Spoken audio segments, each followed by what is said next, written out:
시청하기 전에 구독과 좋아요 버튼 꼭 눌러주시면 영상 제작에 아주 큰 힘이 됩니다. 믿기 어려운 일이 벌어졌습니다. 이탈리아 로마의 산조반니 병원, 한 노인의 심장이 멈췄습니다. 당시 의료진은 절망했고 가족들은 울부짖었습니다. 하지만 단 한 사람, 낯선 얼굴의 한국인 의사가 조용히 외쳤습니다. 지금 바로 제세동 준비해주세요. 심장은 아직 포기하지 않았어요. 그리고 정확히 6분 뒤 멈췄던 심장이 다시 뛰기 시작했습니다. 그날 이후 이탈리아 언론은 이렇게 썼습니다. 삼성기술과 한국의 진심이 만든 기적이었다. 저는 그 현장에 있던 기자로서 지금 그날의 이야기를 전하려 합니다. 2월의 로마는 유난히 차가웠습니다. 관광객이 떠난 거리에는 바람 소리만 남아 있었고 그날 밤 산조반니 병원 응급실의 불빛만이 도시의 한켠을 밝히고 있었습니다. 저녁 8시 12분. 한 남자가 구급차에 실려 들어왔습니다. 조반니 로사, 68세. 평생 로마에서 작은 빵집을 운영해온 평범한 시민이었습니다. 그는 매일 새벽 밀가루를 반죽하고 이웃들에게 오늘은 초코빵이 잘 구워졌어요 라며 환하게 웃던 사람이었습니다. 가게 앞을 지나는 아이들에게 갓 구운 비스킷을 나눠주고 동네 할머니들과 이야기꽃을 피우며 하루를 보내던 따뜻한 이웃이었습니다. 하지만 그날은 달랐습니다. 저녁 식사를 준비하던 중 아내에게 웃으며 말을 건네던 그는 갑자기 가슴을 움켜쥐고 그대로 쓰러졌습니다. 여보, 여보. 로사 부인의 비명이 좁은 골목을 흔들었습니다. 이웃들이 뛰쳐나왔고 누군가는 떨리는 손으로 전화를 걸었습니다. 심장마비예요. 빨리 구급차를 보내주세요. 로마의 오래된 골목길은 순식간에 긴장과 공포로 가득 찼습니다. 응급차 사이렌이 울리며 좁은 골목을 가로질렀고 그의 몸은 차갑게 식어갔습니다. 로사 부인은 남편의 손을 꼭 잡고 울부짖었습니다. 제발 제발 눈을 떠요 하지만 그의 눈은 감긴 채였습니다. 그렇게 산조반니 병원 응급실 문이 활짝 열렸습니다. 맥박 20입니다. 간호사 마리아의 목소리에 긴장감이 배어 있었습니다. 산소 포화도는 60, 정상의 절반 수준이었습니다. 베테랑 의사 루카 과장이 환자의 눈꺼풀을 들춰보며 낮게 중얼거렸습니다. 시간이 없어 그의 이마에는 굵은 땀방울이 맺혀 있었습니다. 하지만 이탈리아의 의료 시스템은 이런 절박한 순간에조차 절차를 우선시했습니다. 주치의나 상급자의 승인이 없으면 제세동기 작동조차 허용되지 않았습니다.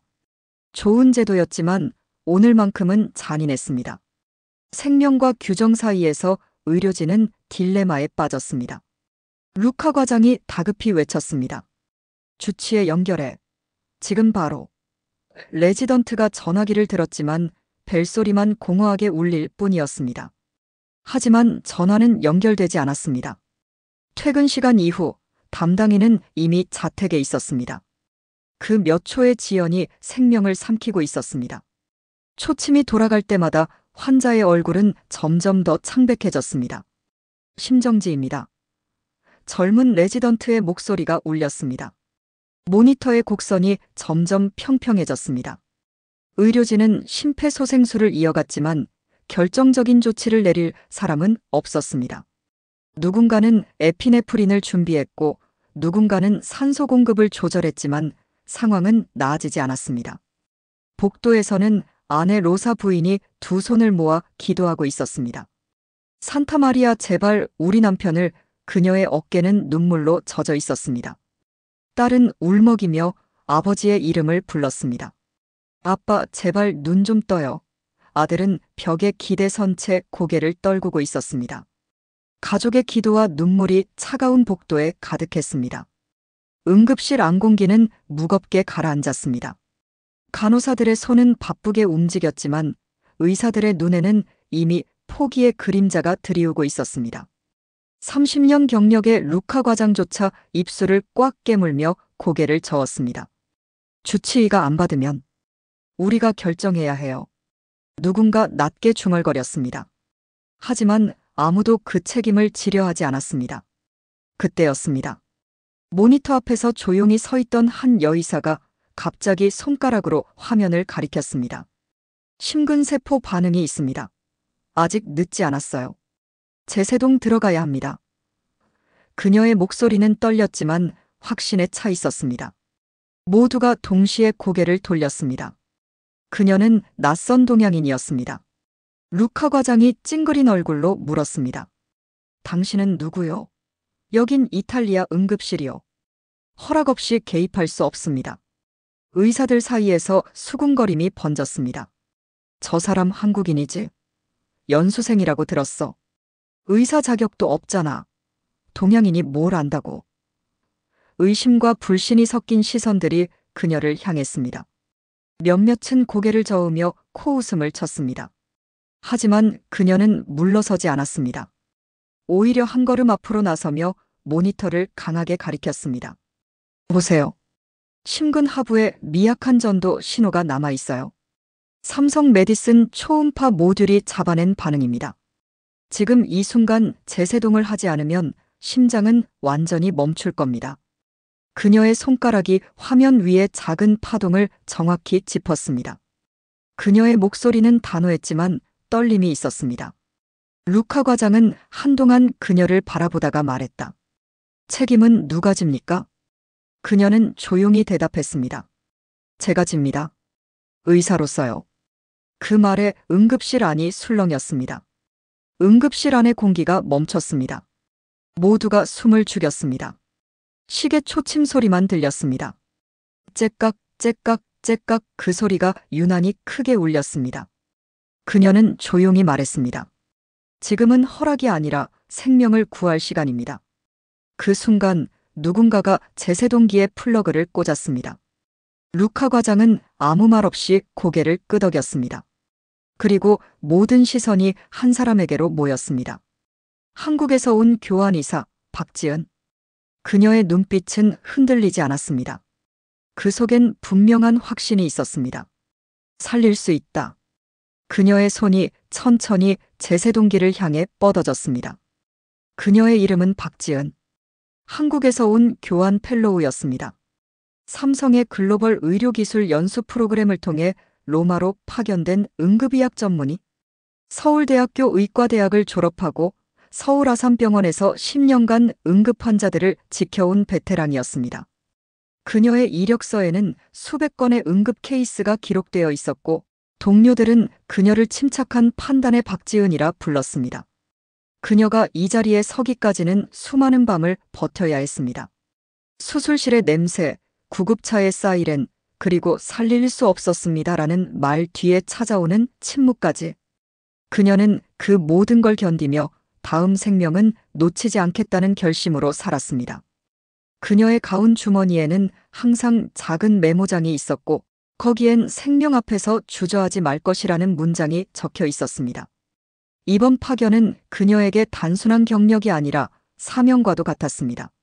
삼성 메디슨의 최신 초음파 기기 HERA-W10. 그 기기를 유럽 현장에 도입하고 응급 진단의 속도를 3배 이상 단축시키는 것이 그녀의 임무였습니다. 즉, 기술을 넘어 생명을 지키는 시스템을 전파하는 선봉장이었습니다. 한국의 의료기술이 세계 최고 수준임을 증명하는 것, 그것이 그녀의 꿈이었습니다. 하지만 현실은 냉정했습니다. 로마에 도착한 지 2달째, 이탈리아 의료진은 그녀를 여전히 동양에서 온 연수생 정도로만 여겼습니다. 실험 장비 기술자라거나 논문 데이터 수집원이라는 말도 들렸습니다. 웃으며 대했지만 인정은 없었습니다. 회의 때마다 그녀의 의견은 공손하게 무시되었고 커피 타임에는 그녀만 혼자 남겨지곤 했습니다. 그녀는 말이 통하지 않을 때보다 마음이 통하지 않을 때가 더 외롭다는 걸 알았습니다. 그녀는 늘 병원 구석의 작은 모니터 앞에 서 있었습니다. 그곳엔 삼성 로고가 새겨진 기기 한 대가 놓여 있었죠. 그녀의 조용한 연구는 언제나 그 앞에서 시작됐고 이날 역시 마찬가지였습니다. 동료들이 점심을 먹으러 갈 때도 그녀는 그 자리를 지켰습니다. 조반니 로사 씨가 실려 들어왔을 때 박지은은 본능적으로 HERA-W10을 작동시켰습니다. 화면에는 심장의 미세한 근육 움직임이 0.1초 단위로 표시됐습니다. 일반 초음파라면 이미 평선으로 보일 장면이었지만 그 기기는 전기적 잔여 신호, 다시 말해 희미한 생명의 불씨를 포착하고 있었습니다. 그 신호는 너무나 미약해서 육안으로는 거의 보이지 않을 정도였습니다. 여기 봐요.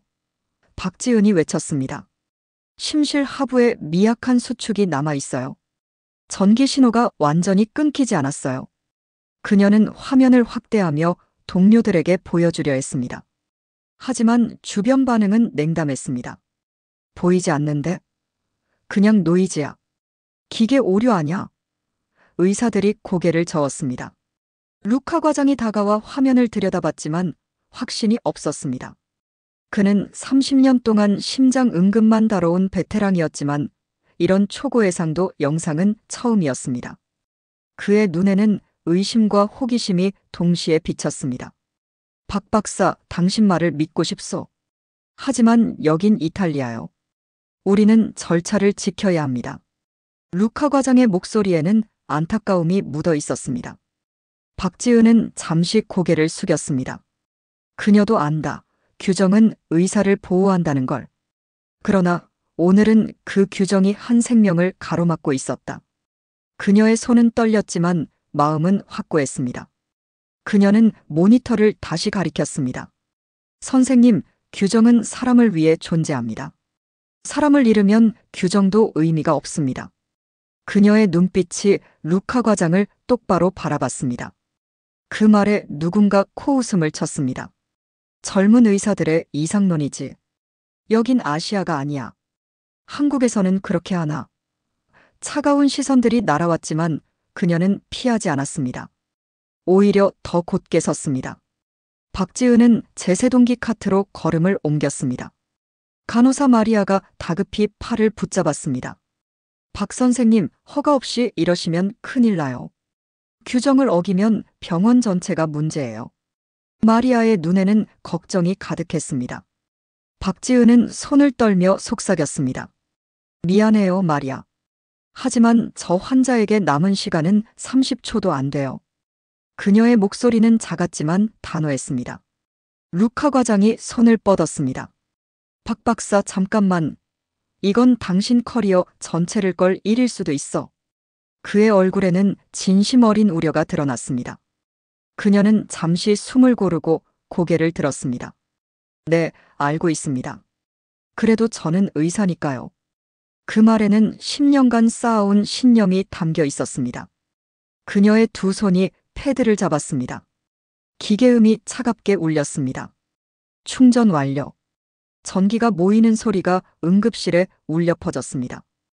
응급실 안이 정적에 잠겼습니다. 모두가 그녀를 바라봤습니다. 루카 과장도 간호사도 레지던트도 아무도 숨을 쉬지 않았습니다.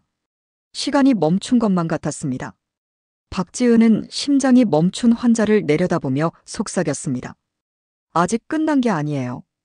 그녀의 손끝이 하얗게 떨렸습니다. 그녀의 눈빛은 흔들리지 않았습니다. 10년 전 스승의 목소리가 떠올랐습니다. 의사의 첫 번째 의무는 생명을 구하는 것이다. 두 번째도 세 번째도 마찬가지다. 그 말이 그녀를 지금까지 이끌어왔습니다. 그녀는 손에 힘을 주었습니다. 하나, 둘, 셋. 버튼이 눌렸습니다. 그 순간 세상이 멈춘 듯 했습니다. 짙은 전류가 환자의 몸을 관통했습니다. 몸이 순간 들썩였다가 축 늘어졌습니다. 모니터는 여전히 평평한 선을 그렸습니다. 침묵. 무거운, 절망적인 침묵이 응급실을 짓눌렀습니다. 1초, 2초, 3초 시간이 멈춘 듯 느리게 흘렀습니다. 루카 과장이 고개를 숙였습니다. 박 박사, 이제 그만. 그의 목소리에는 체념이 배어 있었습니다. 30년 경력의 그조차 이런 순간이 가장 힘들었습니다. 사망 판정 절차를 준비하려던 순간 모니터에 아주 미세한 파동 하나가 떴습니다. 저기 봐요. 박지은이 외쳤습니다. 반응이 있어요. 한 번 더 해야 해요. 그녀의 손가락이 화면의 작은 움직임을 가리켰습니다. 간호사 마리아가 소리쳤습니다. 정말이에요. 뭔가 움직여요. 그녀는 믿을 수 없다는 표정으로 모니터를 응시했습니다. 루카 과장이 급히 모니터로 다가왔습니다. 이게 가능하단 말인가? 30년 경력의 그조차 처음 보는 장면이었습니다. 그의 눈이 커졌고 입술이 미세하게 떨렸습니다. 박지은은 다시 충전 버튼을 눌렀습니다. 한 번 더 갑니다. 준비하세요. 그녀의 목소리는 더 이상 떨리지 않았습니다. 충전 완료. 하나, 둘, 셋. 두 번째 전류가 환자의 몸을 관통했습니다. 이번에는 파동이 더 크게 나타났습니다. 모니터에 희미한 리듬이 생겼습니다. 30, 35, 40 수치가 오르기 시작했습니다. 맥박이 잡힙니다. 레지던트가 외쳤습니다. 응급실 안에 흥분이 번졌습니다. 누군가는 환호성을 지를 뻔했습니다. 박지은은 맥을 짚었습니다. 약하지만 분명한 박동이 느껴졌습니다. 살아있어요. 심장이 반응하고 있어요. 그녀의 눈에 눈물이 고였습니다. 기쁨의 눈물이었습니다. 그러나 수치는 여전히 불안했습니다. 45, 42, 38 다시 떨어졌습니다. 안 돼. 박지은은 환자의 가슴 위에 손을 얹었습니다. 지금 포기하면 안 돼요. 조금만 더 버텨요. 그녀는 환자에게 속삭이듯 말했습니다. 마치 그가 들을 수 있다는 듯이. 루카 과장이 외쳤습니다. 에피네프린 일음기 투여. 산소 농도 최대로. 그제야 모두가 박지은의 판단을 따랐습니다. 의료진이 일사불란하게 움직였습니다.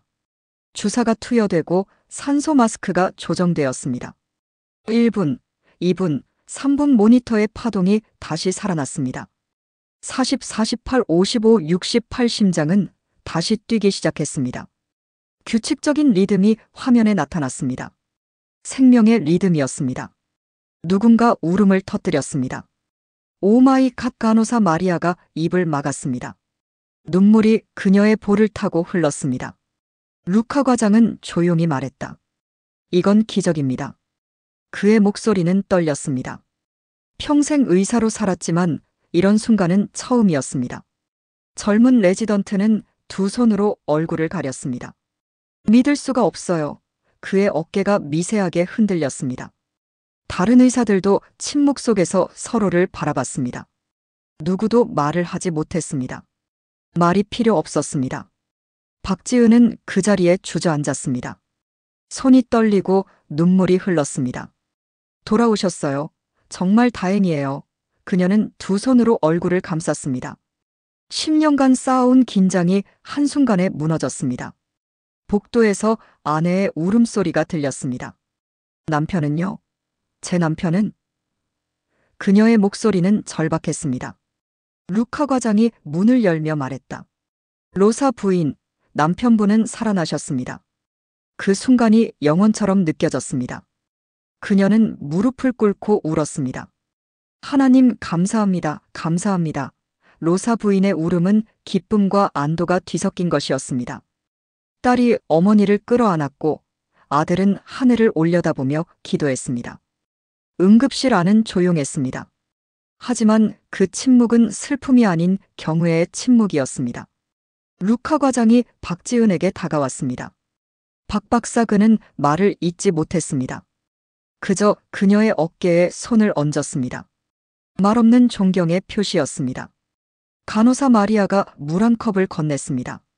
선생님, 정말 대단하세요. 박지은은 벽에 기대 앉아 숨을 고르며 창밖 어둠 속으로 번지는 도시 불빛을 바라봤습니다. 로마의 밤은 여전히 차가웠지만 그녀의 가슴은 뜨거웠습니다. 그녀의 마음속에서 한 문장이 떠올랐습니다. 기술은 생명을 구할 수 있다. 하지만 진심이 세상을 바꾼다. 모니터에서는 규칙적인 삐삐 소리가 들렸습니다. 생명의 소리였습니다. 조반니 로사 씨의 심장은 다시 뛰고 있었습니다. 6분간의 사투 끝에 기적이 일어났습니다. 응급실 문 밖에서는 가족들이 서로를 껴안고 울고 있었습니다. 그 장면을 본 박지은은 조용히 웃었습니다. 이것이 의사로서 가장 행복한 순간이었습니다. 기적은 있었지만 병원은 조용하지 않았습니다. 그 다음 날 아침 산조반리 병원 회의실은 차가운 공기로 가득했습니다. 병원 이사진, 의사, 행정 담당자들, 그리고 박지은이 한 테이블에 마주 앉았습니다.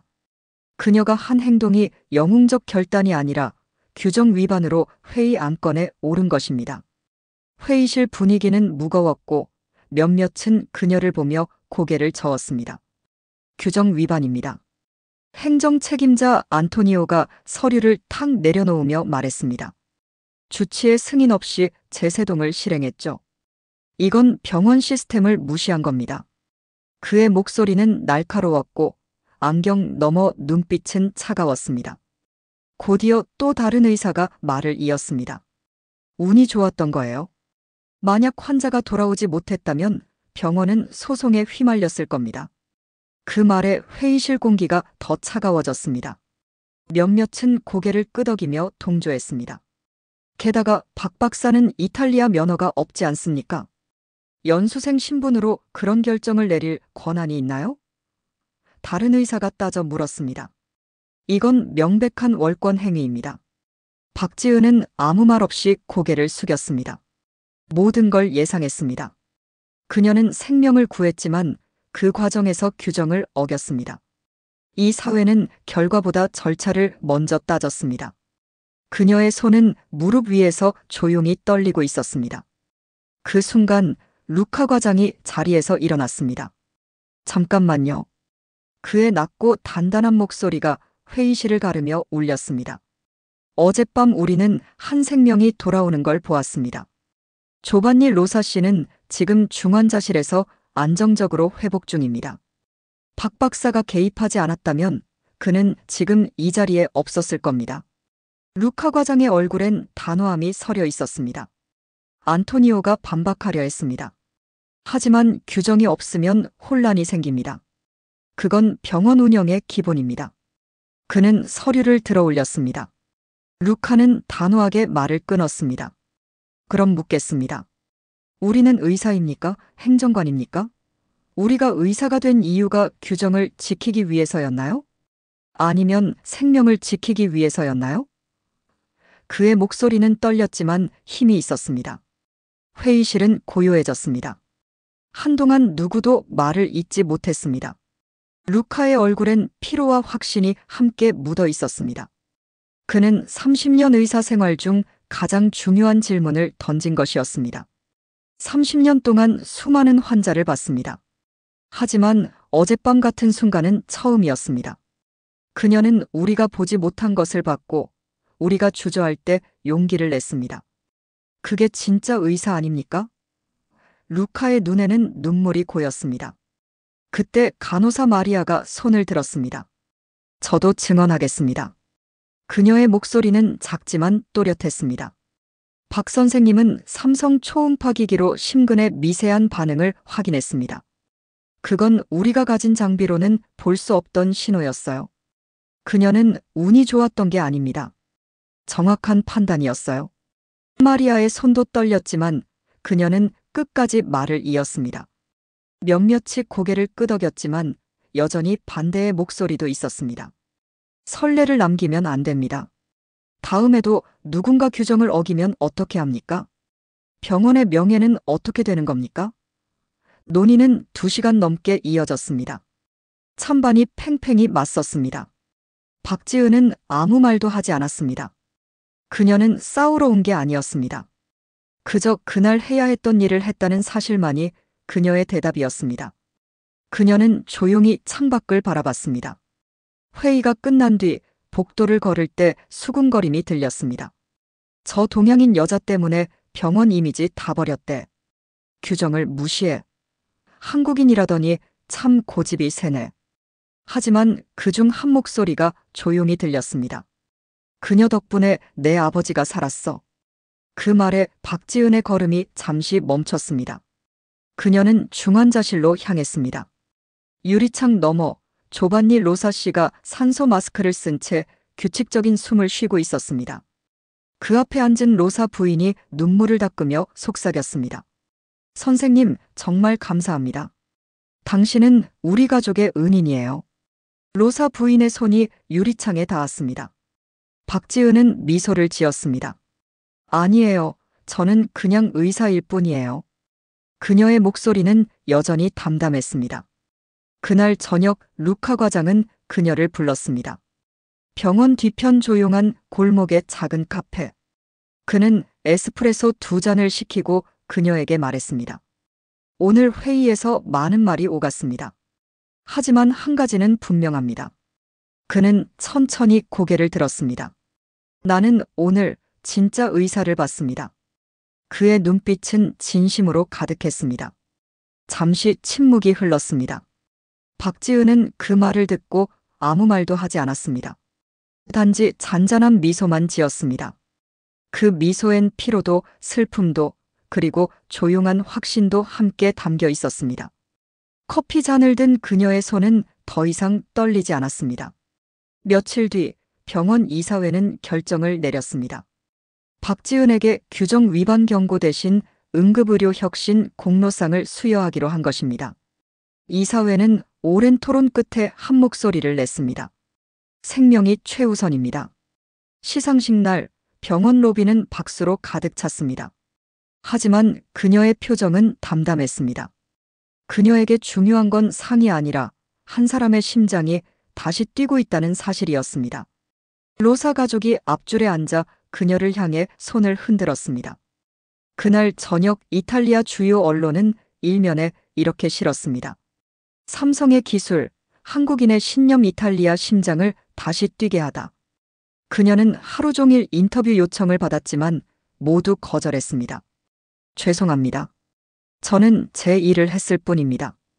짧은 한마디를 남기고 병원 뒤편으로 걸음을 옮겼습니다. 그녀는 화려한 조명 아래 서는 것보다 조용한 골목길을 걷는 게 더 익숙했습니다. 카메라 플래시가 번쩍였고 기자들이 외쳤습니다. 박 선생님, 한 말씀만. 이번 사건 기적으로 보십니까? 한국 의료기술에 대해 말씀해 주세요. 하지만 그녀는 대답하지 않았습니다. 그녀는 조용히 가장 작은 문으로 나섰습니다. 기자들의 목소리는 점점 멀어졌습니다. 저녁 공기는 여전히 차가웠습니다. 그러나 그 차가움이 오히려 위로처럼 느껴졌습니다. 긴장이 풀리며 어깨에 남은 무게가 천천히 내려앉았습니다. 그녀는 깊게 숨을 들이마셨습니다. 로마의 공기에는 오래된 역사의 냄새가 배어 있었습니다.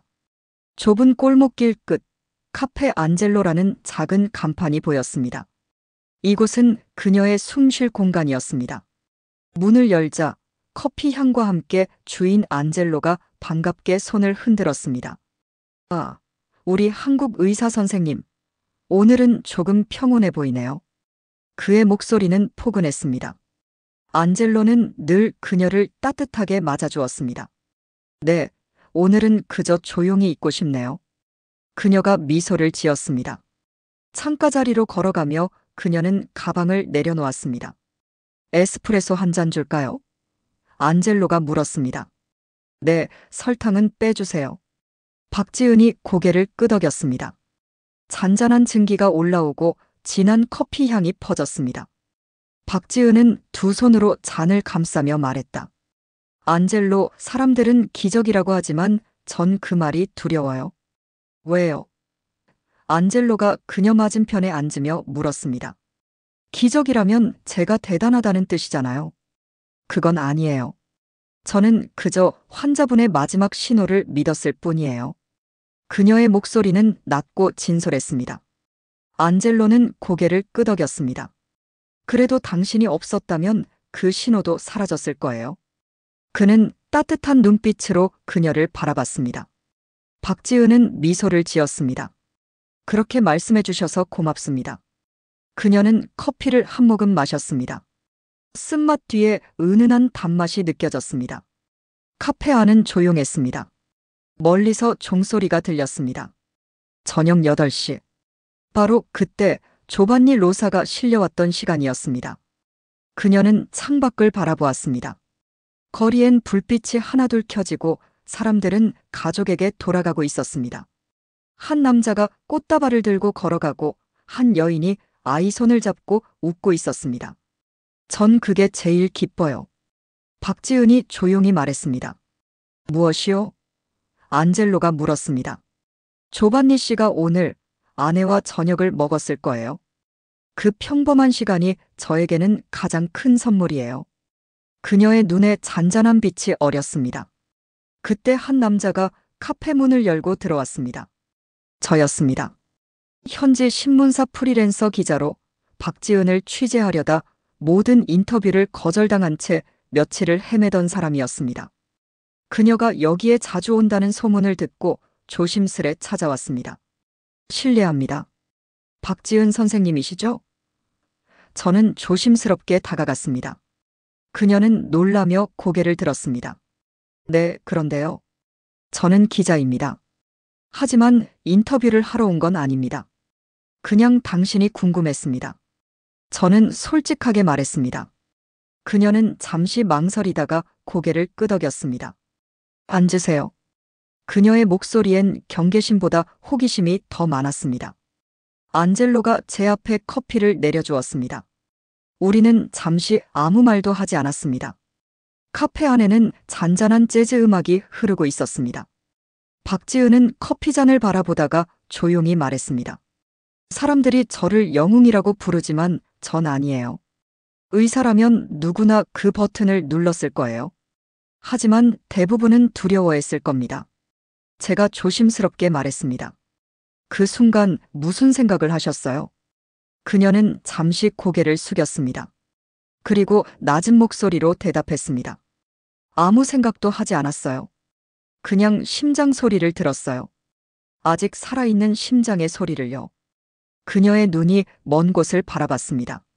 마치 그 순간으로 돌아간 듯 했습니다. 저는 메모장을 꺼내려다 멈췄습니다. 이 순간을 기록하는 것보다 그저 듣는 것이 더 중요하다는 걸 알았습니다. 10년 전이었어요. 그녀가 말을 이었습니다. 제 첫 환자가 제 눈앞에서 떠났어요. 그때 저는 아무것도 하지 못했어요. 너무 어렸고 너무 두려웠으니까요. 그날 밤 저는 맹세했어요. 다시는 두려움 때문에 주저하지 않겠다고. 그녀는 그렇게 말하고 미소를 지었습니다. 카페 밖 로마의 불빛이 그녀의 얼굴을 비췄습니다. 그 미소는 화려하지 않았지만 이 세상 어떤 찬사보다도 따뜻했습니다. 안젤로가 조용히 미소 지으며 우리를 바라봤습니다. 기술이 생명을 구했지만 진심이 세상을 바꾼다. 그녀가 조용히 속삭였습니다. 저는 고개를 끄덕였습니다. 그날 밤 저는 단 한 줄도 기사를 쓰지 않았습니다. 그 대신 한 의사의 진심을 마음에 새겼습니다. 그로부터 며칠 뒤 저는 한국행 비행기를 타고 서울에 도착했습니다. 로마에서 벌어진 그 사건을 취재하기 위해 삼성 메디슨 본사를 찾았습니다. 강남의 유리 빌딩은 반짝였고 로비에는 각종 의료기기들이 전시되어 있었습니다. 그 한가운데 박지은 선생님이 사용했던 HERA W10 초음파 기기가 서 있었습니다. 조용하지만 강한 존재감. 그 기계 앞에 서자 그날 밤의 심장 박동이 다시 들리는 듯 했습니다. 저를 맞은 사람은 해외 사업부의 김민수 과장이었습니다. 로마에서 오셨다고요? 박지은 선생님 덕분에 요즘 회사가 떠들썩합니다. 그는 웃으며 손을 내밀었습니다. 악수를 나누며 그의 얼굴에서 자부심을 읽을 수 있었습니다. 이탈리아뿐 아니라 프랑스, 독일, 스페인에서도 문의가 쏟아지고 있어요. 그분이 보여준 한국 의료 기술의 힘에 유럽이 놀랐습니다. 김 과장은 태블릿을 꺼내 보여주었습니다. 화면에는 각국에서 온 주문 요청서가 가득했습니다.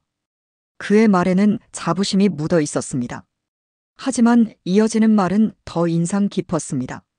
그런데요, 우리도 한 가지를 배웠습니다. 그의 표정이 진지해졌습니다. 그는 저를 연구개발실로 안내했습니다. 수십 명의 엔지니어들이 모니터 앞에 앉아 데이터를 분석하고 있었습니다. LED 조명이 비추는 흰 실험실 안에서 기계음이 일정한 리듬으로 울렸습니다. 정밀한 작업에 몰두한 연구원들의 모습이 인상적이었습니다. 보세요. 김 과장은 HERA-W10의 디스플레이를 가리켰습니다. 이건 단순히 심장의 형태만 보는 게 아닙니다. 전기 신호, 혈류, 근육의 움직임까지 실시간으로 포착하죠. 세계 최고 수준의 초음파 기술입니다. 그의 설명에는 기술자로서의 열정이 담겨 있었습니다. 저는 감탄했습니다. 화면에 나타난 심장의 미세한 움직임은 마치 예술작품 같았습니다. 하지만 그는 곧 고개를 저었습니다. 기술이 아무리 좋아도 그걸 사람을 위해 쓰지 않으면 의미가 없습니다. 박 선생님은 그걸 보여주셨어요. 기계는 도구지만 사람의 마음이 기적을 만든다는 것. 그의 목소리가 낮아졌습니다. 그는 잠시 기계 위에 손을 얹었습니다. 이 기계가 만든 게 아닙니다. 살리고 싶다는 마음이 기계를 움직였던 거예요. 그 순간 그의 눈빛에는 깊은 깨달음이 담겨 있었습니다. 그의 말은 단순한 기술자의 설명이 아니었습니다. 그건 한 철학이었습니다. 엔지니어에서 인간으로, 기술에서 진심으로의 전환이었습니다.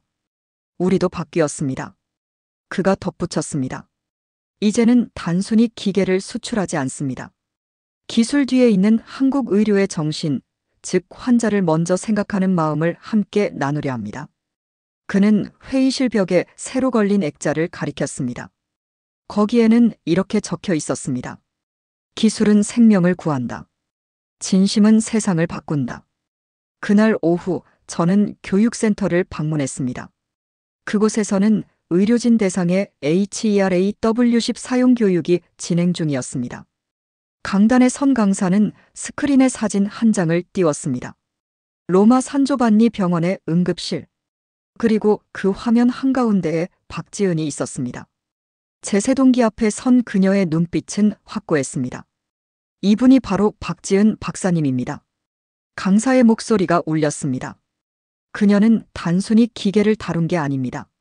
심장이 멈춘 환자에게서 미세한 신호를 읽고 아직 살아있다는 희망을 믿었죠. 그 신념이 생명을 살렸습니다. 교육생들이 숨죽이며 화면을 바라봤습니다. 강의실은 조용해졌습니다. 한 참가자가 손을 들었습니다. 그럼 결국 기술보다 중요한 건?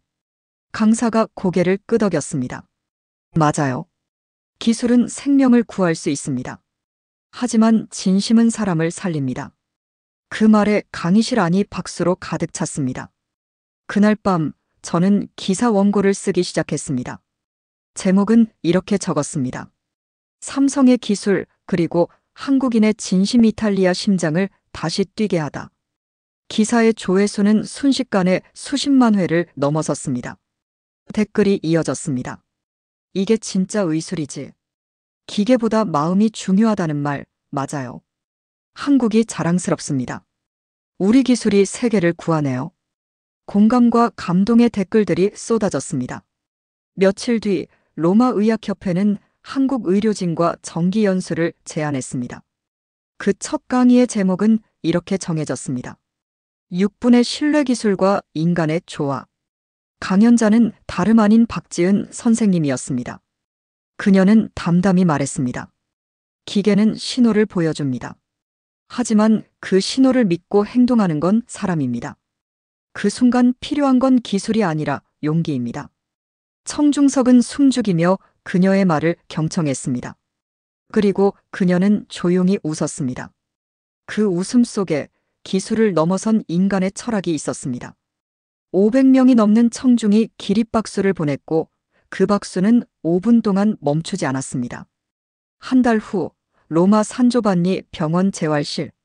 조반니 로사 씨가 천천히 일어서고 있었습니다. 하나 둘 물리치료사 안나가 그의 팔을 잡았습니다. 오른손엔 보행기가, 이마에는 땀이 맺혀 있었습니다. 로사 부인은 두 손을 모은 채 그를 바라봤습니다. 그녀의 눈에는 기대와 걱정이 동시에 어려 있었습니다. 여보, 당신 정말 잘하고 있어요. 그녀의 눈엔 눈물이 고였습니다. 한 달 전만 해도 남편이 다시 걸을 수 있을지 확신할 수 없었습니다. 아니요. 난 그저 운이 좋았을 뿐이요. 조반니가 숨을 몰아쉬며 웃었습니다. 그 한국인 여의사 덕분이죠. 그는 한 걸음, 또 한 걸음 조심스럽게 내디뎠습니다. 창밖으로 로마의 푸른 하늘이 보였습니다. 그는 그 하늘을 올려다보며 중얼거렸습니다. 아, 인생이 이렇게 아름다웠던가. 그의 목소리는 떨렸지만 행복으로 가득했습니다. 새들이 날아가는 모습이 눈에 들어왔습니다. 그날 오후 그는 의사에게 부탁했습니다. 박지은 선생님을 만나고 싶습니다. 감사의 말을 직접 전해야 합니다. 그의 눈빛은 간절했습니다. 병실 문이 열리고 박지은이 들어섰습니다. 한 달 전보다 훨씬 밝은 얼굴이었습니다. 안녕하세요, 조반니 씨. 그녀의 미소는 조용했습니다. 하지만 그 미소 속에는 깊은 안도가 담겨 있었습니다. 선생님, 그는 자리에서 일어나려 했습니다. 앉아 계세요. 박지은이 손을 내저었습니다. 아니요. 저는 서서 인사드려야 합니다. 조반니의 목소리는 단호했습니다. 그는 부인의 부축을 받으며 천천히 일어섰습니다. 그리고 두 손으로 박지은의 손을 꼭 잡았습니다. 그의 손은 따뜻했고 떨리고 있었습니다. 선생님, 당신은 내게 두 번째 심장을 주셨습니다. 그의 목소리가 떨렸습니다. 박지은은 눈을 떨구었습니다. 아니에요. 조반니 씨의 의지가 강했던 겁니다. 아닙니다. 그날 밤 저는 어둠 속으로 빠져들고 있었어요. 그런데 누군가의 목소리가 들렸습니다. 괜찮아요. 이제 돌아오세요. 그 목소리가 저를 다시 이 세상으로 끌어냈습니다. 조반니의 눈에서 눈물이 흘렀습니다. 박지은은 숨을 멈췄습니다. 그건 분명 그날 그녀가 속삭였던 말이었습니다. 그녀도 기억했습니다. 제세동을 하면서 그에게 조용히 말했던 그 순간을. 로사 부인이 다가와 울먹이며 말했습니다. 선생님, 우리는 평생 당신을 잊지 못할 거예요. 우리 가족에게 당신은 천사입니다. 그녀는 박지은의 손을 꼭 잡았습니다. 그 손길에는 말로 다할 수 없는 감사가 담겨 있었습니다. 박지은은 고개를 저었습니다. 저는 천사가 아닙니다.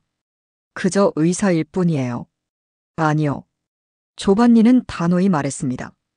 당신은 규정보다 생명을, 안정보다 용기를 선택했습니다. 그건 아무나 할 수 없는 일입니다. 그의 눈빛은 진심으로 가득했습니다. 그녀는 말없이 웃었습니다. 조반니 씨, 저는 선물을 받았어요. 당신이 이렇게 제 앞에 서 계신다는 것, 그게 제게 가장 큰 보상이니까요. 그녀의 목소리가 잔잔하게 울렸습니다. 며칠 뒤 박지은의 숙소로 작은 상자가 배달되었습니다.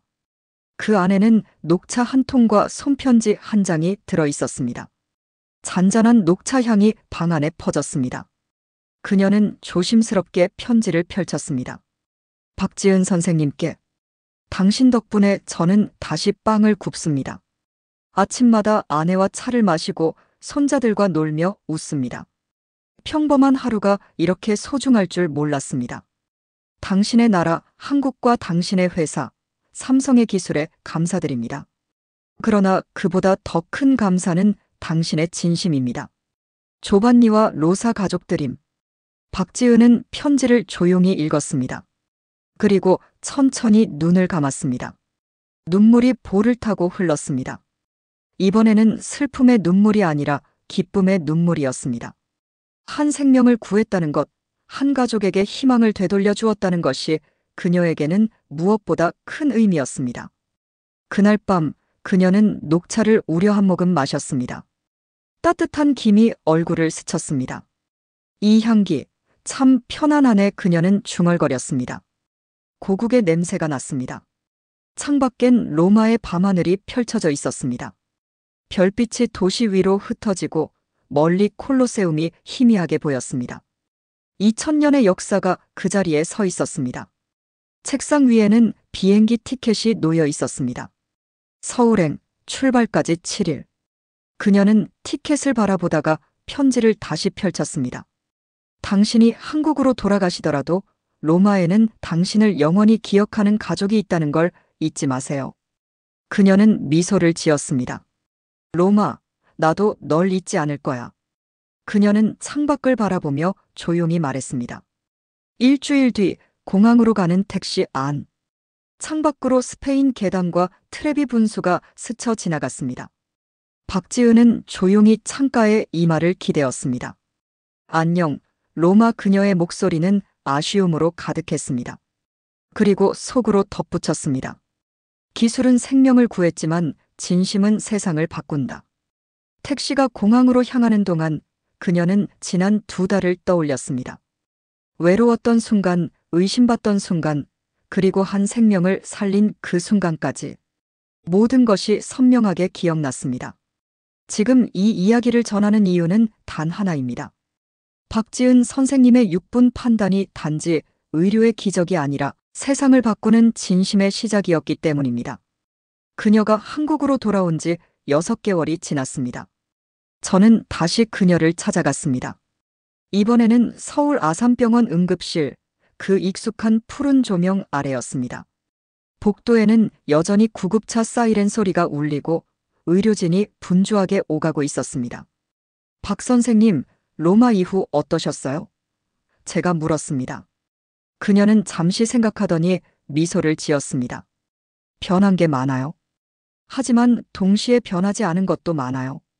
그녀의 목소리는 여전히 차분했습니다. 무엇이 변했나요? 사람들이 저를 보는 시선이요. 영웅이라고 부르기도 하고 모범이라고 말하기도 하죠. 하지만 솔직히 부담스러워요. 그녀가 솔직하게 말했습니다. 그럼 변하지 않은 건요? 제 마음이요. 저는 여전히 그냥 의사예요. 매일 출근해서 환자를 보고 최선을 다하고 조용히 퇴근하는 평범한 의사요. 그녀의 말은 담담했지만 그 안엔 확신이 담겨 있었습니다. 그날 저는 그녀의 하루를 따라다녔습니다. 응급실은 여전히 바빴습니다. 들것이 오가고 의료진의 발소리가 분주했습니다. 모니터 소리, 전화벨 소리, 환자, 가족들의 걱정 어린 목소리가 뒤섞였습니다. 한 할머니가 들것에 실려 들어왔습니다. 호흡곤란입니다. 박지은은 곧장 달려갔습니다. 산소 마스크를 씌우고 맥박을 확인했습니다. 괜찮으세요, 할머니? 이제 숨이 조금 편해질 거예요. 그녀의 손길은 익숙하고 부드러웠습니다. 선생님, 저 죽는 건 아니죠? 할머니가 떨리는 목소리로 물었습니다. 아니에요. 절대 아닙니다. 제가 여기 있잖아요. 그녀의 손길은 따뜻했습니다. 할머니의 손을 꼭 잡아주며 그녀는 미소 지었습니다. 그 순간 저는 깨달았습니다. 로마에서의 기적은 특별한 사건이 아니라 그녀의 매일 속에서 반복되는 평범한 진심의 연장이었다는 것을요. 그녀에게 조반니 로사 씨는 특별한 환자가 아니라 그저 살려야 할 또 하나의 소중한 생명이었던 것입니다.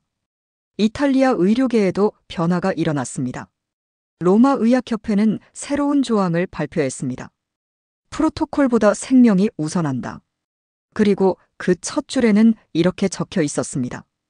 박지은 원칙 생명이 우선, 규정은 그 다음. 이 원칙은 이탈리아를 넘어 유럽 전역으로 퍼져나갔습니다. 프랑스, 독일, 스페인도 이를 채택했습니다. 한 사람의 판단이 대륙 전체의 의료 철학을 바꾼 것입니다. 의학 교과서에도 이 원칙이 실리기 시작했습니다. 삼성 메디슨 역시 변했습니다. 이제 그들은 단순히 의료기기를 수출하지 않습니다. 기술과 함께 철학을 나누기 시작했습니다. 교육의 첫 시간마다 강사가 이렇게 말합니다.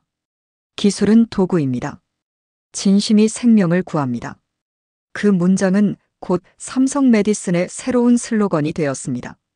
전 세계 지사벽에 이 문장이 새겨졌습니다. 6개월 뒤 저는 다시 로마를 찾았습니다. 산조반니 병원 응급실 문 앞에는 작은 명패가 걸려 있었습니다. 박지은 응급실. 루카 과장이 미소 지으며 말했습니다. 우리는 이곳을 그녀의 이름으로 바꿨습니다. 그녀가 우리에게 의사의 본질을 가르쳐 줬으니까요. 그의 목소리에는 존경이 담겨 있었습니다. 응급실 벽에는 사진 한 장이 걸려 있었습니다. 박지은이 환자 곁에서 미소 짓고 있는 모습이었습니다. 그 아래엔 이렇게 적혀 있었습니다. 구할 용기, 치유할 마음. 루카 과장이 말했습니다. 규정은 중요합니다. 하지만 그보다 더 중요한 건 생명이죠. 그리고 의사는 언제나 사람 편에 서야 한다는 것. 그건 박 박사가 남긴 가장 큰 교훈입니다. 그는 벽의 사진을 바라보며 조용히 미소 지었습니다. 그날 저녁 저는 조반니의 빵집을 찾았습니다. 골목 모퉁이에 자리한 로사의 빵집. 문을 열자 따뜻한 빵 냄새가 밀려왔습니다.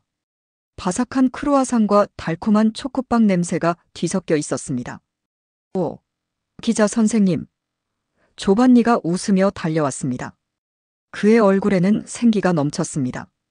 이제 정말 건강해 보이시네요. 그럼요. 매일 새벽에 일어나 빵을 굽습니다. 이보다 행복할 수가 없습니다. 그의 눈빛은 반짝였습니다. 그는 갓 구운 빵 하나를 내밀었습니다. 드셔보세요. 이름이 있습니다. 판에 뒤박지은 박지은 빵이에요. 박지은 빵이요? 네. 달콤하고 따뜻한 맛이에요. 꼭 그분 같아요. 그의 눈가가 촉촉해졌습니다. 저는 조용히 빵을 한 입 베어 물었습니다. 부드럽고 따뜻했습니다. 그 맛 속에 한 사람의 생명, 한 가족의 행복이 녹아 있었습니다. 단순한 빵이 아니라 감사와 기억의 맛이었습니다. 로마의 하늘은 여전히 붉게 물들었습니다. 그날처럼 누군가의 심장이 다시 뛰고 있을지도 모릅니다. 전 세계 어딘가에서 또 다른 박지은이 삼성 로고가 새겨진 초음파 기기 앞에서 조용히 생명을 지키고 있을지도 모릅니다. 그리고 저는 마지막 문장을 이렇게 적었습니다. 기술이 생명을 구했지만 진심이 세상을 바꿨다. 그 문장은 감동 소쿠리의 철학이기도 합니다. 작은 진심이 모여 세상을 바꾼다. 박지은 선생님은 오늘도 서울 아산병원 응급실에서 환자를 돌보고 있습니다. 카메라도 스포트라이트도 없습니다. 하지만 그녀가 살린 생명들은 지금도 세상을 살아갑니다. 조반니는 빵을 굽고 로사 부인은 웃고 손자들은 뛰어놀고 있습니다. 그게 진짜 기적입니다. 한순간의 용기가 한 생명을 살리고 한 사람의 진심이 한 가족을 지키고 그 따뜻함이 세상으로 번져나가는 것. 그리고 그 모든 시작은 단 6분의 판단에서 비롯되었습니다. 기술은 도구일 뿐이다. 사람의 진심이 세상을 움직인다.